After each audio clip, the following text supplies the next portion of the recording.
or the festival cars were the 97 Camaros, 30th anniversary cars.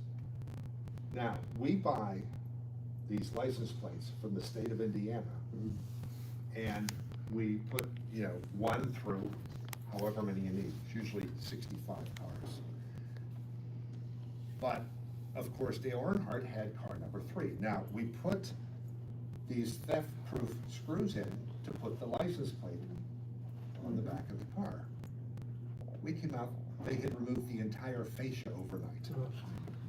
So we had one car there with no rear fascia on.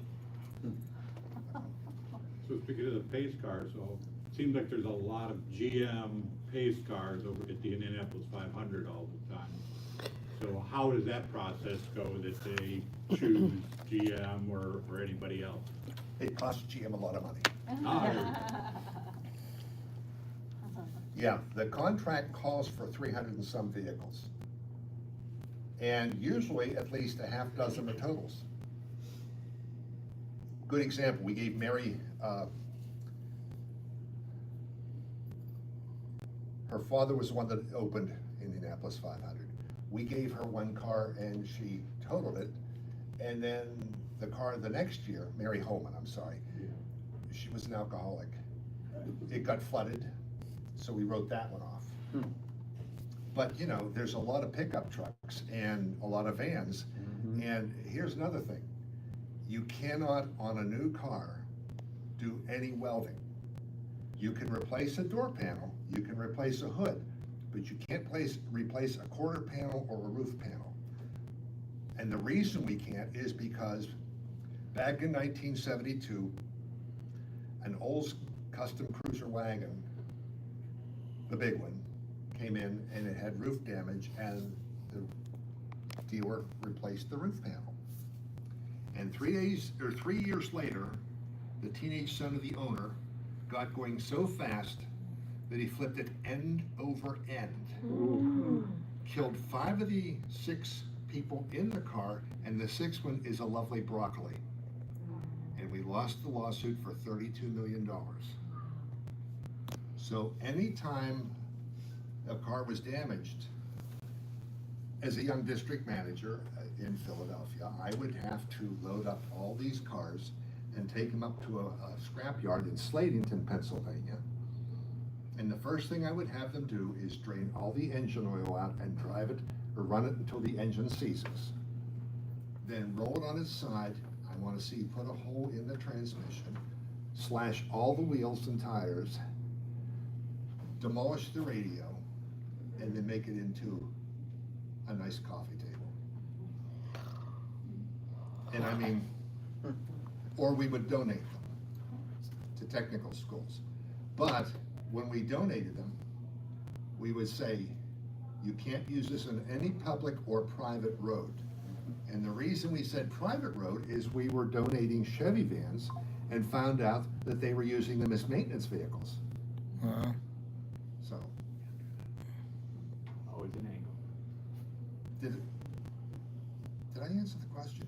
I'm getting old, I can't remember. Yes? Yeah, you can. Why did they make column shift Camaros in the 70s? We did in the 60s too. True, okay. My mother's first 67 All right. had a power glide, and it was on the column, and it had a clock, which was down on the transmission tunnel by its little lonesome. So, I have one of the rare but not popular options on my car. I like it though. by the way, we built 62,000 1997 Camaros. Guess how many build combinations there were? 15 million. Wow. You could actually order a Camaro with power door locks, but without the windows. You could order it with cruise control, but not a tilt wheel. And when I found that out, I thought, well, this is just stupid. So, That we was went through it. 97, you said? But it's still impossible. You know, the interesting part is if you want perfect quality, build them all exactly the same. Yeah. Same color, same interior, same options. That's not going to happen. So, and I will tell you, one of the fist fights we have is how many build combinations you're gonna have. A product planner's biggest challenge when you're planning a future product is to figure out what the option load's gonna be. And when we come up with the 5th gen Camaro, the average person on the team thought that the RS would be about 30 to 35%, and I said, oh no, it's gonna be at least 65%. And I had to fight like hell to get them to approve that. Well, I'm glad I did. So, Did you? I don't know if you told this yet. Did you tell the story of when you first saw a Camaro? yeah, I did. Okay.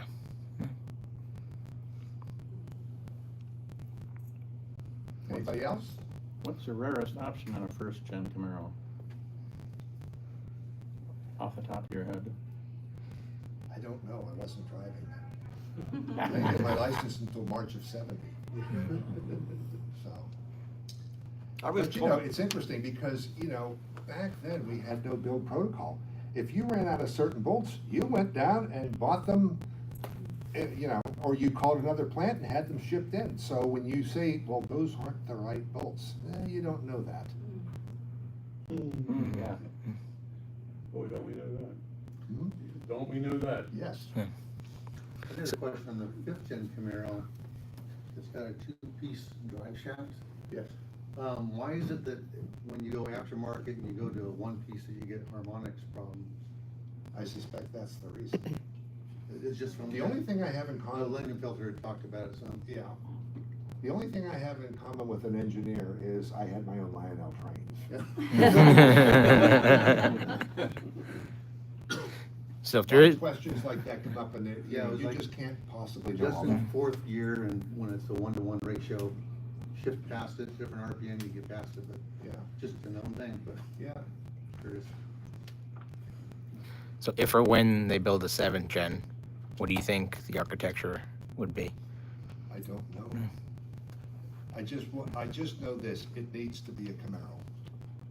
So. A two-door, Mhm. no four. And a convertible. And a convertible. Do you think that they would do, T-tops or? No, That's a, I love T-tops, but every one that we build is going to leak eventually. And the problem is, if you take a 5th or a 6th gen and try to put them in, you severely compromise that car because the quarter panel is also part of the roof, which is part of the A-pillar, which is also the rocker panel. And as soon as you cut that, you get horrible Yeah, twist. the rigidity. Torsion, it's called. Yeah. It's just a running joke. You know, I have a 69, because I know that's the only year that they built Camaros, but,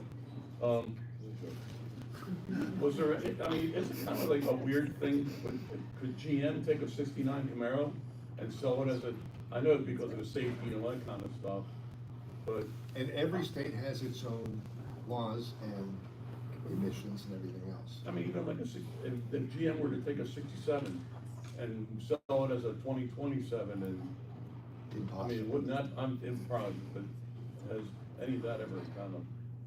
And the other thing is, if you actually did a 69 Camaro and sold it by parts, it'd cost you over $100,000, and then you'd have to put it together again. So, just not gonna happen.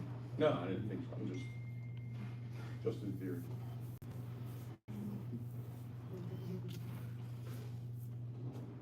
Anybody else? Well, thank you so much for stopping by, and I Thank will you. talk to you later. Oh, okay, absolutely. Wow. I love being around you.